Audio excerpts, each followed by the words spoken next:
Greetings, YouTubers. Rod back again.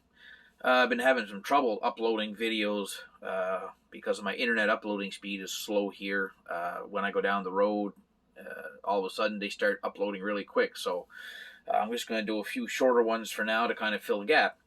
I want to talk about a question that was addressed on one of my other videos. A person asked me, are Damascus barrels safe? He had this misconception from people that they are dangerous. Don't buy a gun with Damascus barrels. They're dangerous. Don't shoot them. Well, that's not true. People have a big misconception on it. With proper ammunition and respect to pressures, they can be just as fun as they were 120 years ago as they can be now. The key is loading black powder ammunition. Most of these guns weren't. Excuse me. Ugh. Most of these guns were not around when smokeless powder evolved. Some of them turn of the century, 1900, 1910. Once you started getting to 1912 and onwards, Damascus barrels were kind of phased out, and they started relying on fluid steel, like the English used what they call Whitworth compressed fluid steel barrels, which were very high quality. The Germans had their Kruppstahl or Krupp steel, and the Americans had, drawn forged barrels, solid steel. So those old guns were, on the early, you could still shoot black powder in them, but the issue that lied with Damascus barrels was rust and poor welds in the bonds, like where they were put together. I got the yawns today. I don't know why, but you go to a gun show and you see one of these guns, and the first thing you look at, oh wow, it's a cool old hammer gun. This is neat. This is nice. Wow, look at this thing. But you do this and you open up and you look, and it's just nothing but the epitome of rust and deep pitting. But the guy still wants like $500, all because it's Webley & Scott, well-known maker, worth money. Well, if you want a shooter gun, something you can take out and shoot, you have to be prepared to identify possible problems with them. Number one, I look for rust, internally, externally. Check the outside of the barrels, like, here. Look for any deep pitting or cracks, or, like if you see where the rib joins the barrels, if you see cracks where the solder's starting to let go, that's a telltale sign the gun's been around, has been used, and not cared for. This one stayed solid. It's one of my old Belgian papers that I have here, Henry Paper, or Piper, as some people called them. I'll do another video on this gun. I won't say too much about it, other than the fact it is a Damascus barrel shotgun. But what's really cool about this one, I'll say this, is that it's got monoblocks for chambers. If you look right there, you can see that little line right here where my finger's at. Well, from there to the breech end is fluid steel. From here forward is Damascus steel. So what they've done is they've taken the Damascus tubes and threaded them into breeches, and that's something that they had a patent for back then. It was called a reinforced breech, so it could take higher pressures. But that's not to say that you can go shoot modern ammunition in it. You shouldn't. You should shoot time period appropriate pressure ammo, which is black powder.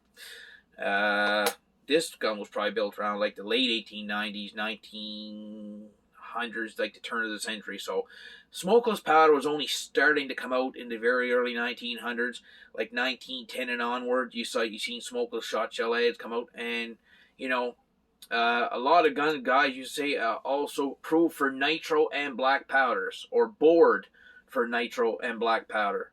But that was of the time period when these guns were new. Well, they're not new anymore, but they're serviceable. You have to do your homework. You have to load the ammunition within pressures that this gun, was designed to take at the very least. You don't go pushing the envelope, because that's when accidents happen. Now, what's the bad thing about Damascus barrels? Well, rust is the worst thing. You got rust on the inside that's deeply pitted, and you got rust on the outside, so now you got voids. And you have less material in certain areas. So as the pressure proceeds out the barrel, you get to a weak spot. It could burst, it could rupture. If used improper ammunition, it could rupture. But new guns can rupture. You can have flaws in new barrels. And people who tell you that you can't, that's full of baloney.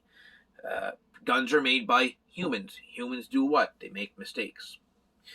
So all we can do is due diligence on our part is inspect each of these guns prior to us purchasing and shooting. And keep in mind that, it's a mechanical device. At any given time it can fail. But I mean, if it's sound and you use it as it was intended and designed and tested as, in my mind, you shouldn't have a problem. But to answer that question that a person put there, if you keep the loads appropriate and the condition of your firearm is fine and you stick to lead shot and, you shoot the gun with ammo that it was designed to shoot 120 years ago, great. If you can't find factory loaded black powder ammunition, which is available from Kent Game Board, they do make it for the older guns. They do make low pressure smokeless shot shells from companies like Polywad and RST. There's another, I think Boss Cartridge makes them too. But I would honestly just really stick to the good old fashioned black powder. If you can find it, or Pirate X works great for a substitute when you can't find true black. This stuff here, and it's more common than regular black. 2F equivalent rifle shotgun, RS, that's what it stands for, and it works very well. But it's dirty, corrosive, just like black powder. You should clean your gun just as you would. How do you clean them? I just generally swab the barrels out with boiling hot water, like you clean an old traditional muzzleloader. Like really hot water, saturator patch, pass it through, stick the muzzles down and like cycle water through them. Get it good and hot. It neutralizes the salt effect of the powder. Dry them out very well. Make sure there's no moisture content in the barrel that you can see. Let them sit for 10-15 minutes. They're nice and warm from the water going through them. Dry them and then apply. I like to apply like 3-in-1 oil to them on the inside and outside. It's also, you wipe them down the outside with hot water. Get rid of all that neutralizing salt, the breech faces, anywhere where there could be powder fouling. And that will keep your bores looking like, this is another gun I have. Look at this thing inside. They're gleaming. They're brand new. This thing was built back in the 1890s. Another gun I'll do in another video. Won't even tell you what it is. So, just saying, that's my video for now. I'm going to try and post it. And if you got any comments, feel free to ask. Thanks, guys. Enjoy your day, man. And women, whoever's watching. Ciao, ciao.